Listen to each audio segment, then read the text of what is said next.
Good afternoon, everyone, and welcome back. This is episode 2 of Inside the Numbers. I'm Hunter Aschenbrenner, joined again by Jake Auerbach. Today, we're going to be talking about the final of the World Baseball Classic, as well as other things across the sports world going on right now. And we're going to be joined by a very special guest.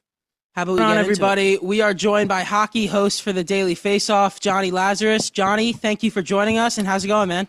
Thank you, Hunter. Thanks, Jake. Appreciate you guys. Excited to be here. So before we get into the Rangers, I want to talk about a bit of how you got into this profession for the Daily Faceoff and just your background. I know you played college hockey, and just how did you get started with this?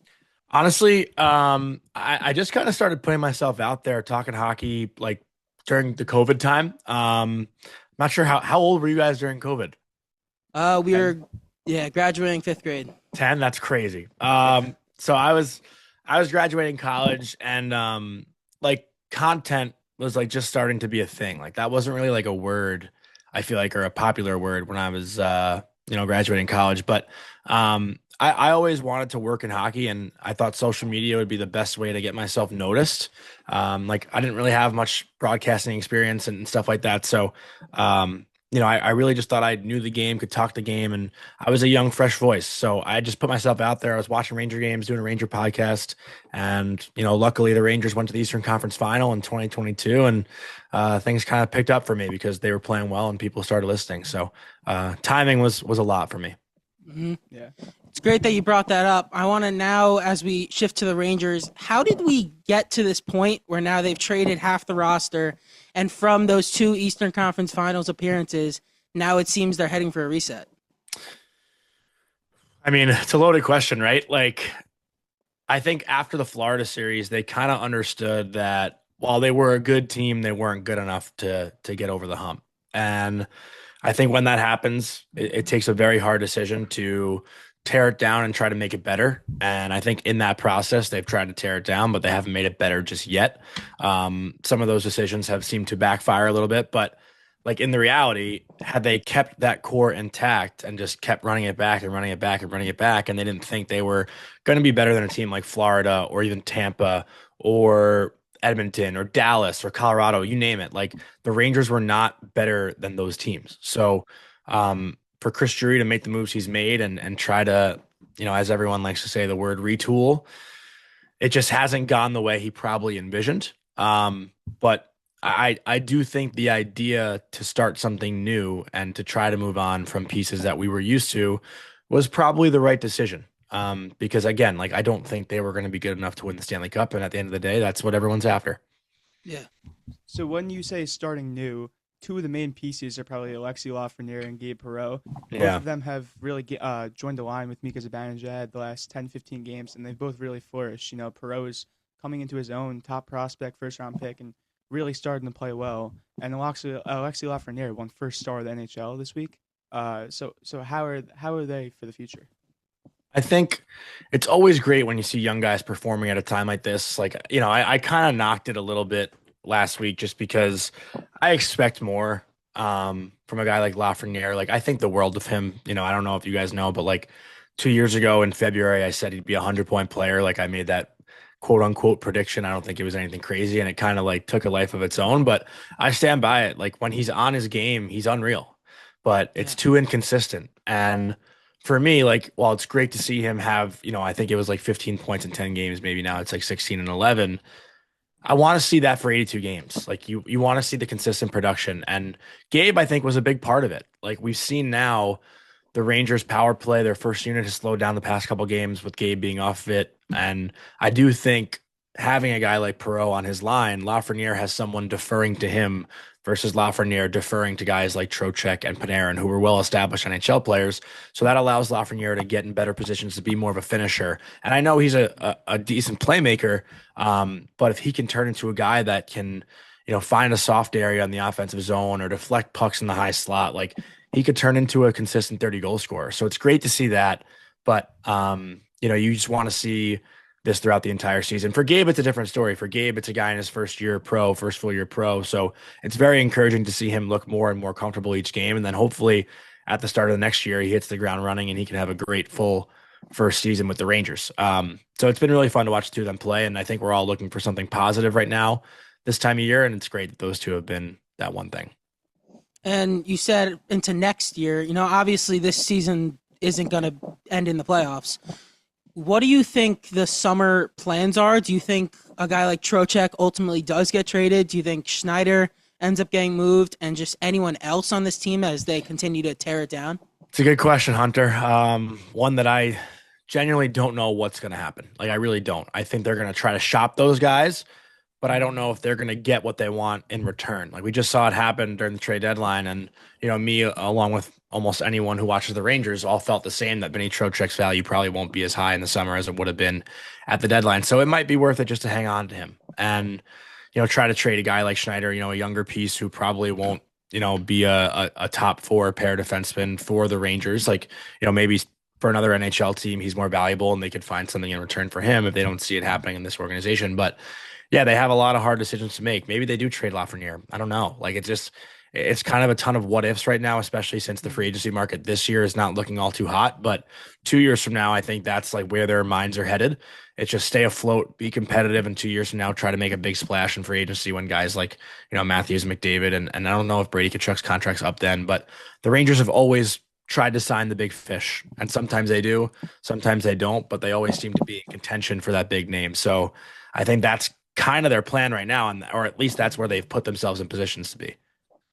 So speaking of this offseason with free agency, I mean, originally it was looked at as a historic free agent class. Guys like McDavid, I think Kaprizov as well, both were in this class. Eichel too, I think. Yeah, Eichel as well. And now it seems like all of them are locked up. Yeah. The big fish in this market is Alex Tuch as of right now, and I don't think the Rangers should go out and overpay for someone like him. Who do you think are going to be the top positions of need? Any guys that you've heard, or any guys that you think should target? Well, Alex Tuch, I think at this point now is probably going to end up staying in Buffalo. How could he not, with how good their turnaround's been? And he's a local kid, but I genuinely don't know what's out there that's attractive for the Rangers. Like, Nick Schmaltz just signed his extension. Like, that could have been one, but I don't think they have to be overly aggressive. I don't hate the idea. Listen, they're not winning the Stanley Cup next year, right? So, and even if they get into the playoffs, what damage are they going to cause, right? Like, they might explore trading a guy like Adam Fox. I have no idea. Like, that could be something that Chris Drury has up his sleeve to try to, recoup some younger players. And obviously, if Fox doesn't want to be here, which we don't really necessarily know yet, but it seems like there has been a little bit of ruffled feathers. Like, maybe it is a thing he explores. But as far as targeting one specific guy this summer, I don't think they have a guy in mind, at least right now, from what I'm hearing. Yeah, you brought up Adam Fox. His comments were definitely interesting with him being a hometown kid, and now them maybe exploring moving him. Do you think they didn't get great value for Panarin? Why was that? Was it solely linked to the letter, or more he didn't sign a huge contract? Yeah. And other guys, would they be able to get top value for them? For Fox, it's a different story because he has a couple of years left on his deal, and he hasn't necessarily given one spot that he will go to. Once it came out that Panarin would only go to LA, the Rangers had nothing they could really do to change that. So, and the letter did have a lot to do with that, right? They showed their cards. Like, that's just, I think the negative to putting something out there like that. I think we're all in agreement why they would do that. Like, it seems silly and foolish. But with Fox, you're getting a right-handed shot defenseman, which are very valuable in his prime years, making $9.5 million, which isn't totally outrageous. And he's a guy that can quarterback a power play and, help be one of the best power plays in the NHL. Like, the Rangers power play has been pretty damn good since Adam Fox has been quarterbacking it. So I think there is a lot of value there if they decide to do that. But again, Adam Fox is going to have to agree to it because he's got a no move up until next May, I believe. So he has one more year of control, and then it turns into a modified no trade.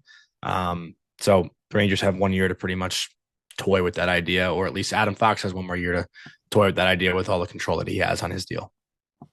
So there's been a lot of chatter going around everywhere with Rangers fans. Fire Drury chants.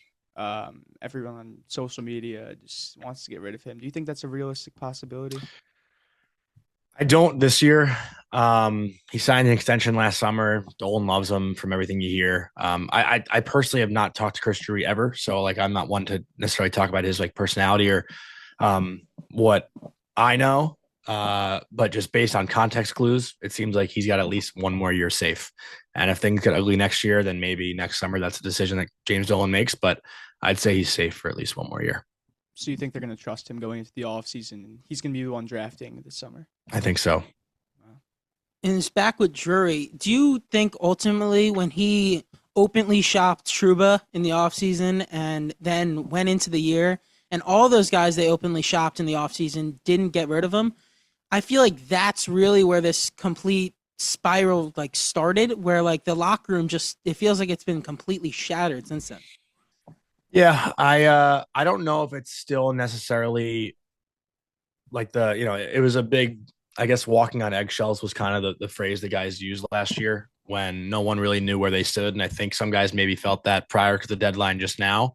But I think this summer, those conversations might happen again. But I think this time around, Chris Drury has learned from those experiences where, maybe things aren't getting out to the media. Like a lot of stuff got out to the media in regards to Jacob Trouba and his family situation and, the fact that he declined trades and all these things. Like you don't really want that stuff getting out there, and that could cause that like ripple effect in the locker room where the Trocheck stuff, it didn't get personal, right? Like it was talked about that Trocheck may or may not be traded, but it wasn't like they were forcing him out, right? Where with Trouba and Gaudreau, those two names that are in common, and even Chris Kreider, you kind of got the hunch that they were being forced out of here. So you'd like to think that Chris Drury and the Rangers management staff have learned from that lesson and don't want to obviously shake up a locker room like they did over these past 2 years. So I don't see it getting as ugly as it did in these recent years.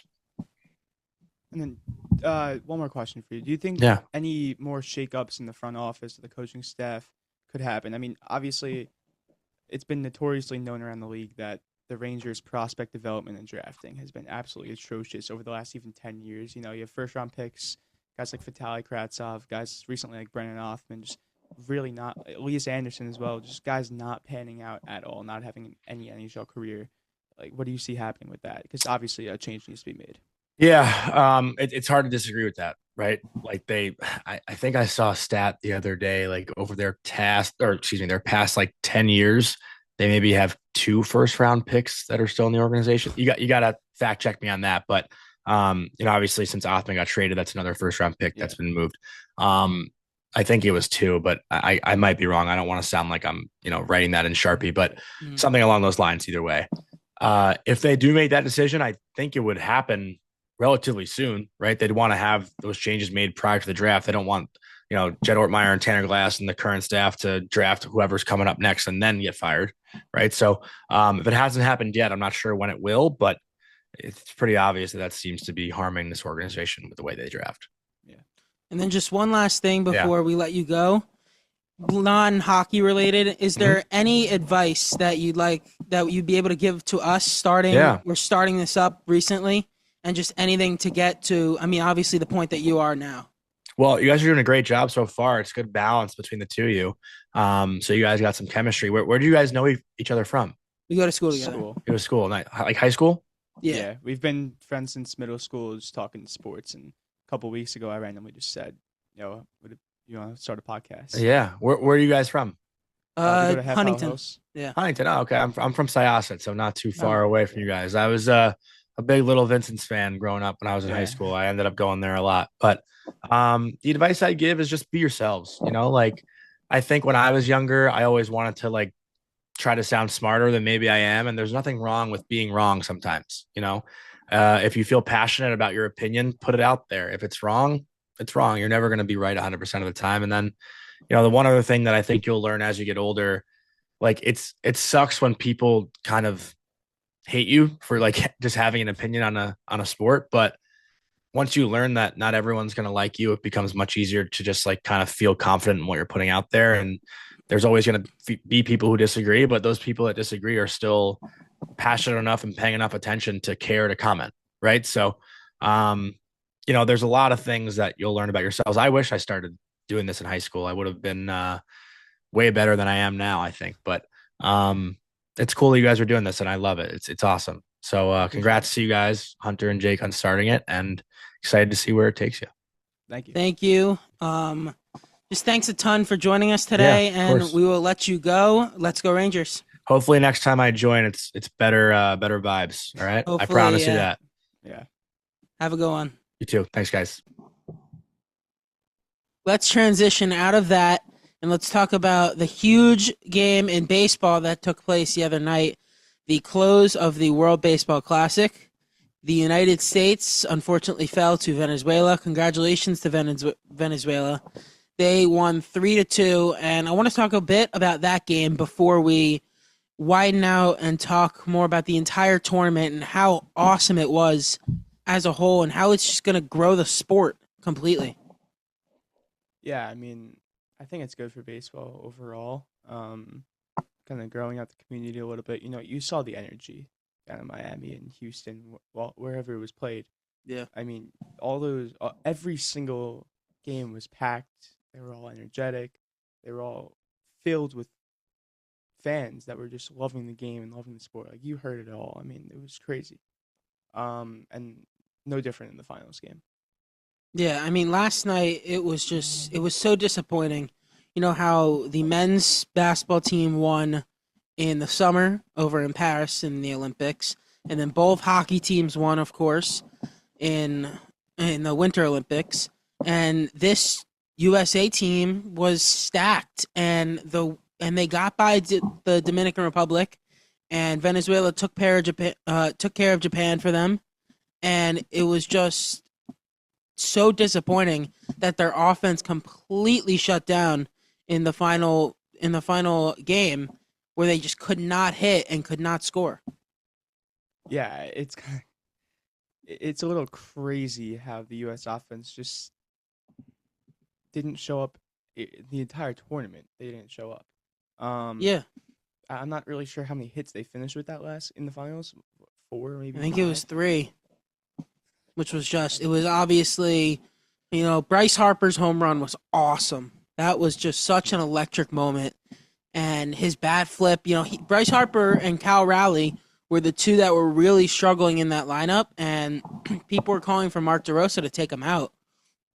And Harper finally came through in the 8th inning with that moonshot to dead center, and you really thought it was going to be the reason. It was going to be the reason they won that. And then Garrett Whitlock comes in and just can't get it done. Yeah, I mean, Garrett Whitlock. It's hard to put it all on him. It's one blown save. Not really save. It's not save, but just one bad inning from him. But it's hard to put it on him. I think it's more on the offense. Like 3 hits in the finals game. Eduardo Rodriguez is a good pitcher, but he's not that. Yeah, I mean, He's not that he's caliber. and the way they weren't able to do anything, like you look at the superstars on that team: Bobby Witt, Aaron Judge, Kyle Schwarber, all of them, nothing. Until Bryce Harper, obviously, the home run. And I mean, Mark DeRosa, he was just terrible the entire tournament. There were 2 more mistakes that after we talked about last episode that he made in the final. Gunnar Henderson didn't play, and he didn't come into the game until the 9th inning. And then Mason Miller was right there to use over Whitlock, and they decided to not use him. He's the best reliever in the sport. Yeah, I mean, I agree with that, but the Padres did say that Mason Miller can't be in the game unless it's a complete save opportunity. And Which I think that's just dumb. DeRosa just honored that. So it's hard to put too much on him for that, but Gunnar Henderson, he has to be in the lineup over Alex Bregman. Yeah, I think There's no it's. excuse for I just thought it was dumb how he could only be in a save situation. Like, why? I mean, if he's just going to pitch 1 inning, what's the difference between it being a tie game or if it was a save situation? Because you think about it, they were the home team, so there was no other save situation besides the top of the 9th. If they tied it in the bottom of the 9th inning, was Mason Miller not going to be able to pitch at all? I mean, it's hard to say now, but I don't think he would have been able to, honestly. I think DeRosa really wanted to honor what the Padres were saying. Venezuela did the same thing with Valencia, and he came into the game for a save opportunity. But I think if it was tied or they had to, if it was tied, I don't think they would have put him in the game. I just found it ridiculous how the best reliever in the sport had to watch from the bullpen as a spot that he could be in imploded and lost the country the game. Yeah, he would have shown up in the moment. He was great all tournament. He was sick. Yeah. All tournament. He hasn't given up a run Yeah, since so- like September, I'm pretty sure, Yeah, I think it was like which is just 50 unreal. something, a crazy amount of innings that he hasn't given up a run. Yeah. In a row. And I mean, Mark DeRosa, he's a sports talk host. He's on MLB Network. He's not a manager. Like, why is he the manager and not Dave Roberts or Aaron Boone or one of the top managers in the entire sport? Well, I think for a guy like Roberts or Boone, They're focused on their obviously- own yeah. spring training. They're focused on point. their own guys right now, so I don't really think that they would want to manage this team. Like, I'm sure you I could think it would- find it would be somebody a great- else. Yeah, it would be a good experience for a guy like Roberts to do this, but I think he's more focused on spring training right now. They could have got somebody else instead of a talk host to come on. I mean, look, Italy had Jorge Posada, and he was their bench coach, and they had another former player who played for the Yankees as their manager. Why couldn't the U.S. have Derek Jeter be the manager, or Andy Pettit, or Andy Pettit was on the coaching staff? I Like, thought David Wright would have been. yeah, the guy. I was just gonna say him too. Like, why not? Yeah, I don't see why they got the Rosa. It just doesn't Or- make sense to me. Another manager that's not active right now, but's been a top manager, Joe Girardi. He's on yes right now for the Yankees. Why couldn't he step in and be the manager for the 3 weeks? He knows how to handle a locker room. Yeah, he's been a manager in the MLB before. He's had some success. I don't Yeah. know. I don't know what the reason is, but it doesn't make a lot of sense to me. And they got a great group of players overall for Team USA, but I just found it terrible how, Noah McLean, I think he's going to be a really good pitcher in this league, but how he was starting the WBC final, and he's still, this is his rookie year. He has 49 career innings, I'm pretty sure, and I mean, that's just terrible. I mean, he has all the talent in the world. You see it. I mean, some of his stuff looks like wiffle ball. Like, seriously. Yeah, but he's still a rookie. It looks like he's throwing a wiffle ball 90 miles an hour when he's out there. So there's no argument about his talent or the stuff, but yeah, I mean, I don't think he had a bad outing. He threw a wild pitch, and it ended up scoring a run. You're not going to see a veteran pitcher. I mean, not all the time, obviously, but that's going to happen a lot less. They've pitched in big games, like but played in big games. They tried to. I mean, they reached out to multiple guys. Like I know Garrett Crochet, Max Fried, and I know a couple other guys they reached out to, and they all said no. I think McLean was probably the best available option. I don't really know who else they would have even asked. Not even the top guys. I mean, I'm a Yankee fan. Did they reach out to Cam Schlittler? I mean, Schlittler was not as good last year as Noah McLean, but I mean, he's an unbelievable pitcher, and he pitched in a game or a win-or-go-home game against the Boston Red Sox and went 8 innings shutout with like 15 strikeouts. Okay, yeah, but I'm not taking Cam Schlittler over McLean in that game. I don't. He had one game. I playoff 1,000%. experience. And McLean's got 0. Yeah, I mean, one game doesn't do all of that for you. Like I'm McLean's the much more talented pitcher. It's not anything bad against Cam Schlittler, but I would have. McLean's stuff is just straight up better than Schlittler's is. I think in that moment you can't take To be Schlittler argued. over McLean because he has one playoff start. I mean, Cam Schlittler's an unbelievable pitcher. He's going to throw 102 miles an hour a ton out there. No, I understand what you're saying. I mean, it's. I don't think I Schlittler would would have have. been a bad option, but I don't. He's just not the better player than McLean is. They have Matthew Boyd, who's an all-star pitcher on the roster. I would have started him. Boyd's a veteran. He's a really good pitcher as well. I mean, McLean's good, but like McLean, like that was the biggest game of his entire life by far. There was nothing comparable. What's Yeah, that would've comparable? been A September start for the 83 win Mets? Like, are we serious? That would have been Schlittler's biggest game as well. Yeah, but you also see Cam Schlittler's pitched in a winner-go-home game against the Boston Red Sox. In Good the point, but- best rivalry in sports. Look, I don't think it's a bad option, a guy like Schlittler, but I just think in that situation, if you're really deciding between those two, McLean's just better. That was just an example. I mean, I would have. No, yeah. There were so many other people that I would have taken over Noah McLean in that situation, and that's nothing against McLean.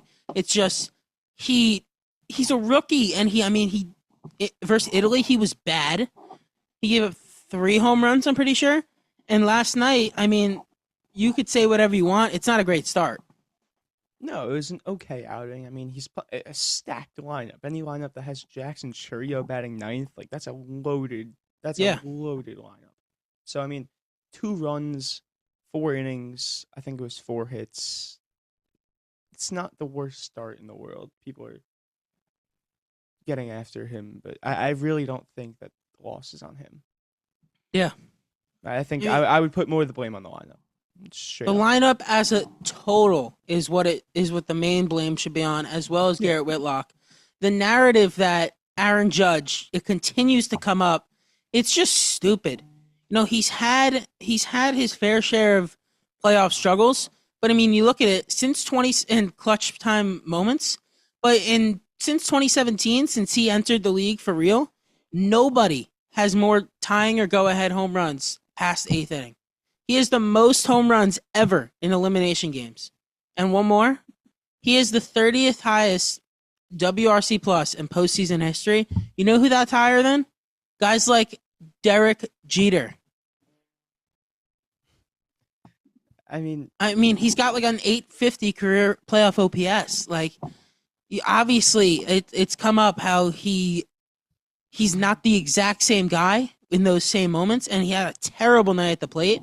But like the narrative continues to come up how he just can't hit. He hit 400 in the playoffs last year. the reason that the narrative is a thing is because Yankees fans argue that he's the greatest right-handed hitter ever, and he doesn't like.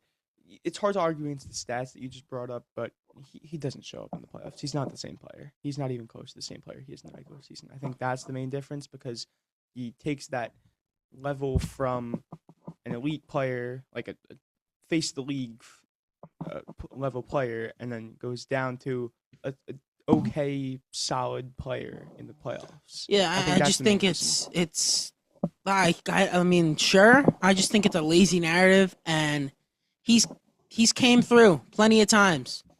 Like, obviously, he's had his struggles. So did Barry Bonds. So did Alex Rodriguez. So has Shohei Ohtani. So many guys always have their struggles when it comes to the playoffs. But, like, the fact that you're mainly hearing about Aaron Judge when he was probably the main reason they were in the final. The momentum completely turned once he gunned down Fernando Tatis at third base. Yeah, I agree with that. I mean, you brought up Shohei Ohtani. I think the difference is that the Dodgers have won back-to-back rings with Ohtani. Yeah.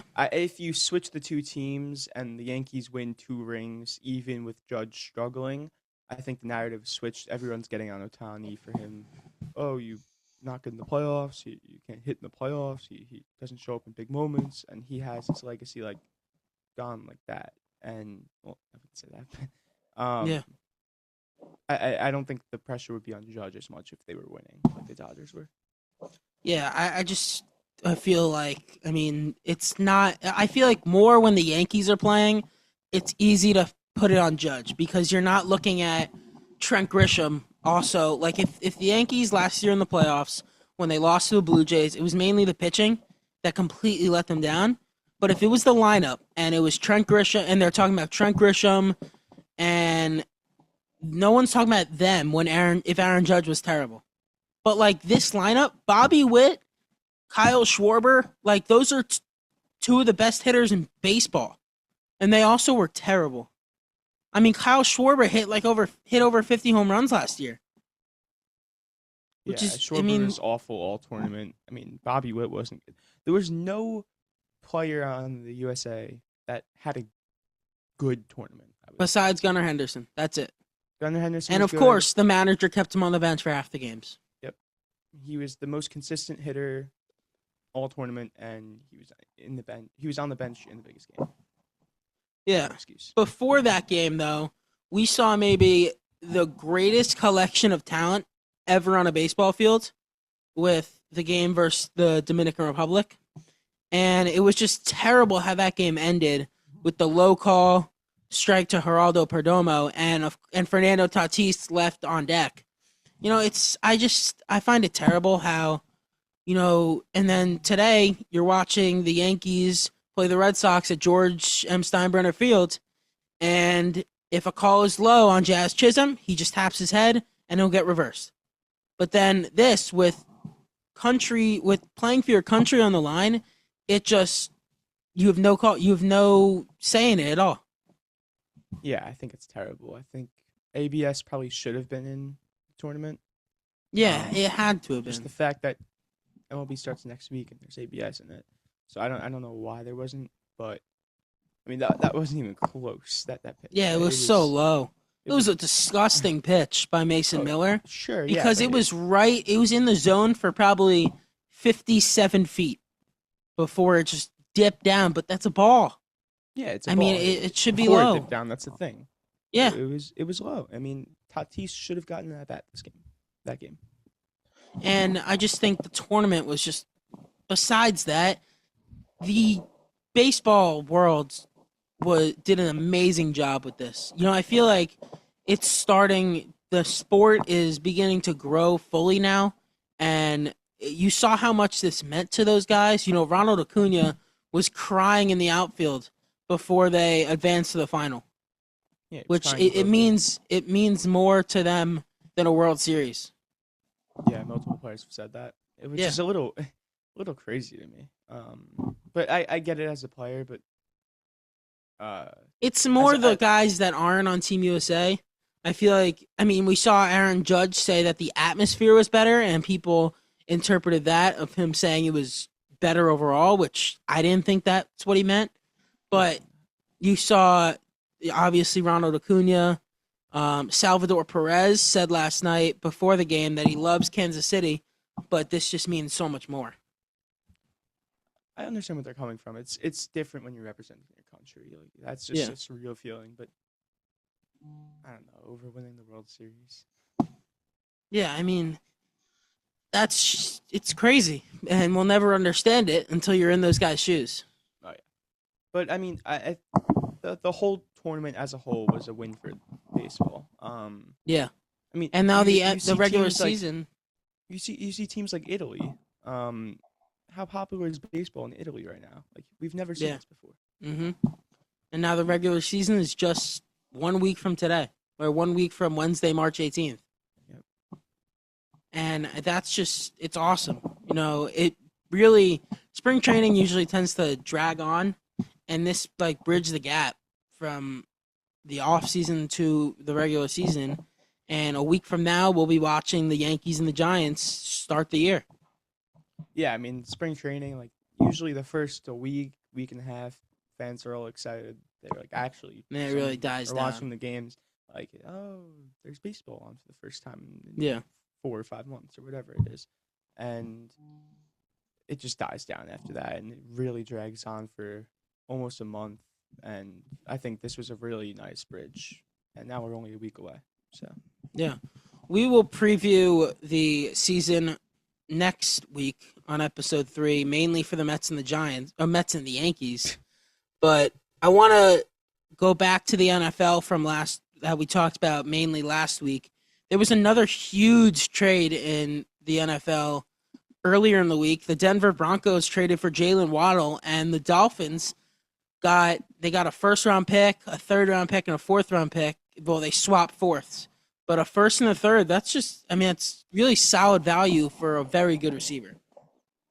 I think he's a really good receiver. He's still young. I mean, the contract's going to hit in a year, I think, $30 million a year, which is a ton. And then I think Sutton's contract hits in It's next huge. year. And they're going to be paying like $60 million between 2 receivers, I think, which is nuts. But 2 really good receivers. I think that Denver offense is going to be really, really good next year. Yeah, they've got a ton of weapons for Bo Nix now. And they were always missing that real second threat next to Sutton. And I mean, Waddle was just perfect in that offense. Yeah, and it really, I like the value that the Dolphins got for him, but I I don't like the overall thing what they're doing. You know, they went out and paid Malik Willis, and then you're stripping away everything he has. You know, Jalen Waddle, Tyreek Hill, both gone now. Devon Achane has come up in trade talks. Minka Fitzpatrick, we talked about. They shipped him to the Jets for a seventh. That's a really good player. Bradley Chubb is now in Buffalo. You know, they've just gotten rid of so many good players. And how do they expect Malik Willis to thrive with that system? Yeah, I'm not really too sure what they're doing. I mean, they traded two of their better players. They let one of their better players walk. They cut Tyreek Hill. Yeah. And then they go out and sign the top quarterback in the open market. It doesn't really make a ton of sense to me. They're committing. Like to you him. could, Like, if they were saying we're going to start Quinn Ewers this year, and they're just clearing up the cap. I think it'd be pretty clear that they're trying to go after Arch Manning. But that I makes mean, sense to me. Malik Willis, like you're not drafting a quarterback next year. And I've seen people say if Malik Willis is great and the Dolphins pick high, that doesn't correspond or correlate. Like that doesn't Yeah, I know. happen. If Malik Willis is great, they're going to win 7 games. If Malik Willis is bad, then you've got a ton of dead money besides on top of the Tua On top stuff of Tua's money and Waddle they're and Waddle they're paying too. They've still got paying dead him? money from the trade and much? Tyreek, and it's You know how not much for much.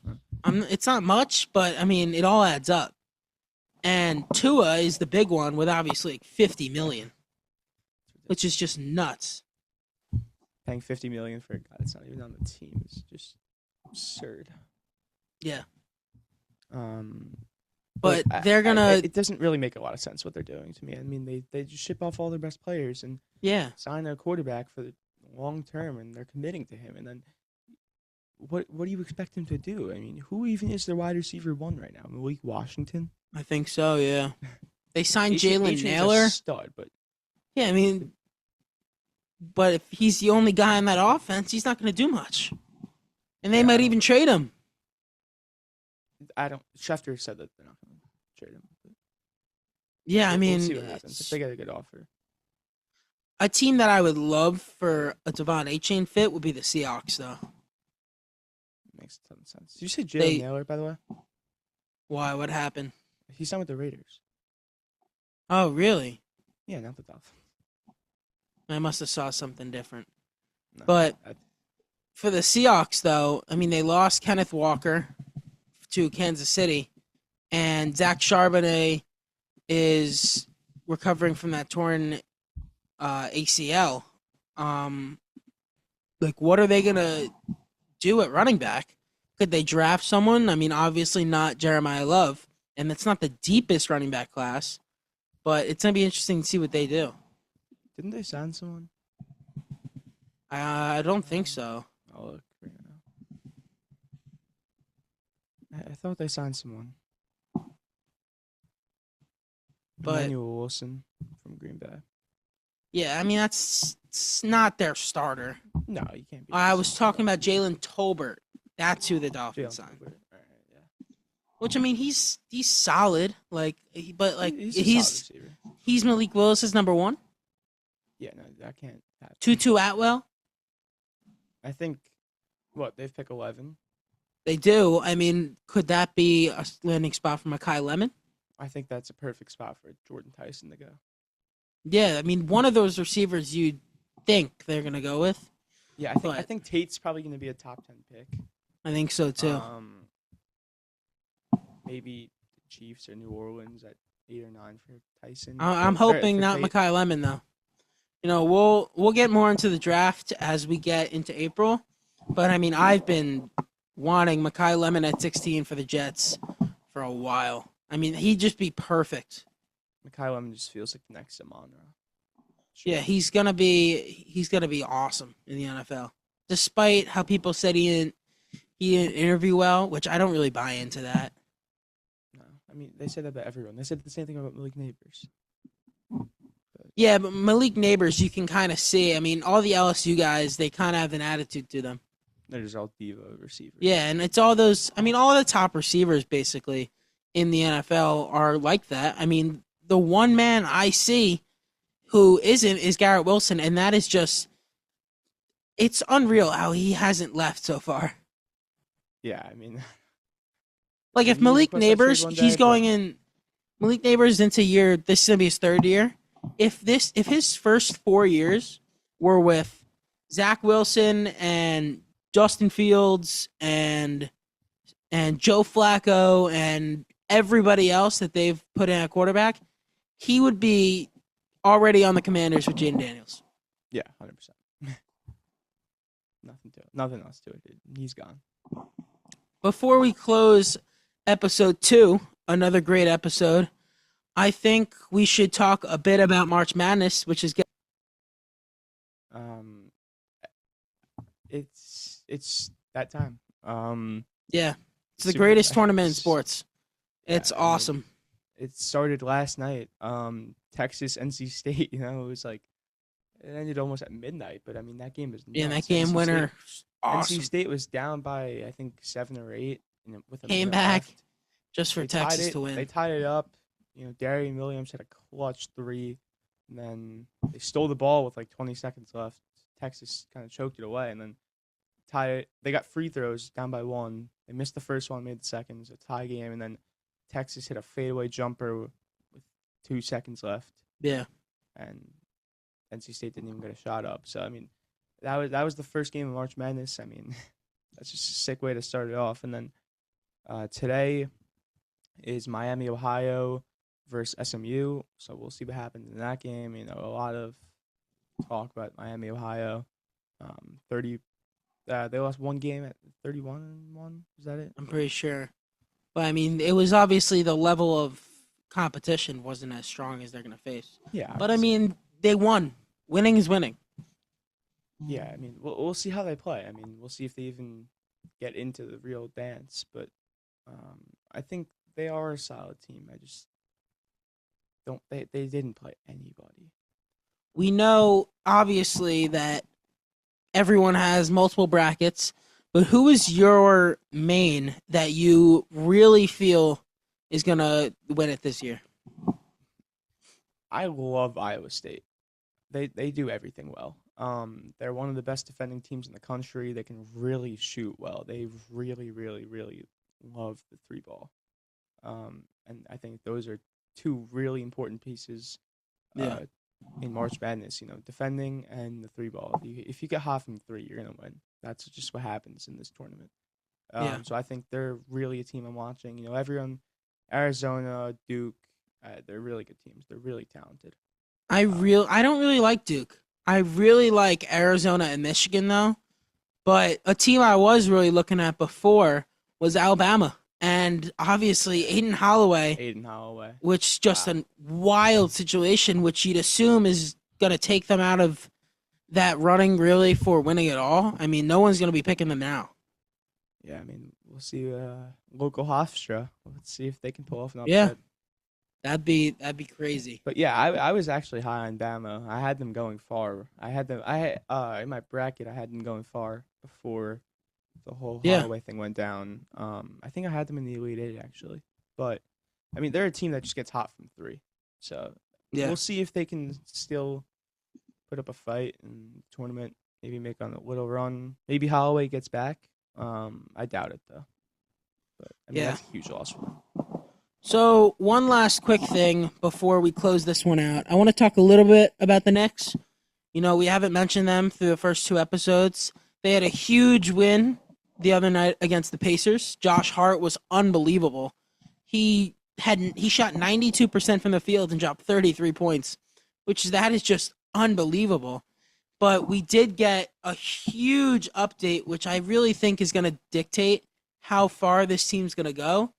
Deuce McBride has begun taking contact, and he is just monumental to this team's success. Yeah, I'm not the biggest Knick watcher out there, but we'll see. I mean, they're gonna make the playoffs. We'll see how they play. We'll see what Brunson does this year in the playoffs. You know, he's not having the best regular season. He's gone a bit paper. cold. He's gone a bit cold over the last couple weeks. We know one noted fan that hasn't been too happy with him. But, Jose Alvarado was a huge acquisition at the trade deadline. He hasn't shot the ball great lately, but Deuce McBride, he is just perfect for this team. He's one of the best players off the bench in the entire NBA. And Mike Brown might be considering a starting lineup change as they've been getting off to a bit of slow starts. And I think the guy to watch there is Mikal Bridges. Yeah. You mentioned Deuce McBride. You mentioned some of these guys like Alvarado. They have guys like Tyler Kolek even. I don't know how much he plays anymore, but one thing Yeah, I look for. he's really that backup after Alvarado. But he's ready. This team is deep, and they've got so much depth. And Mo Diawara has stepped up big time as a late second-round pick. You don't see that much. Jeremy Sohan hasn't played much, but you trust him to play good defense whenever he's called on.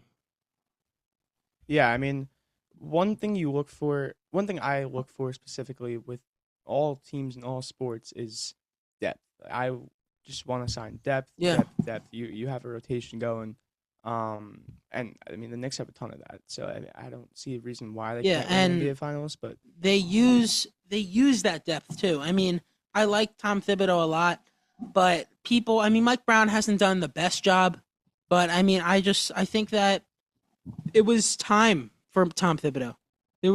I don't think Tom Thibodeau, he's a great coach. I don't think he was ever going to win an NBA championship because I mean, you saw last year in the conference finals, for the first time, he was using his bench with DeLon Wright and Landry Shamet. They were playing for the first time. Mike Brown has experimented throughout this entire regular season. yeah, I mean, we'll see what happens. But I don't think that Tom Thibodeau was ever going to be the guy that was going to get the Knicks over the hump. Yeah, Mike Brown, we'll see. The offense, this team is just so inconsistent. And, I mean, you could see them winning an NBA championship, and they win 16 games. They lose 12 across the entire playoffs. And every series goes to 7, and it's just back and forth, but they find a way. Jalen Brunson, I still trust him to the max. Whenever it comes down to needing him, he's going to come through. But this team's plus player of the year last year. Yeah, that doesn't just disappear. No, and he's still been very good this season. That comes up huge in the playoffs. So we'll see what happens. But I do think that they're still a talented team, even though they've lost a couple games recently. There's no doubt about the talent. I mean, they're one of the most talented rosters. They have one of the most talented rosters in the league. There's no doubt about that. There's no questions about that. It's more about just the actual performance. Players. Yeah. Well, it's going to be very interesting to watch, and we'll talk about it more as we get into the playoffs in the next couple weeks. That is going to do it for episode 2 of Inside the Numbers. We will see you all next week with an MLB season preview, focusing mainly on the Yankees and Mets. Hunter Aschenbrenner and Jake Auerbach signing out.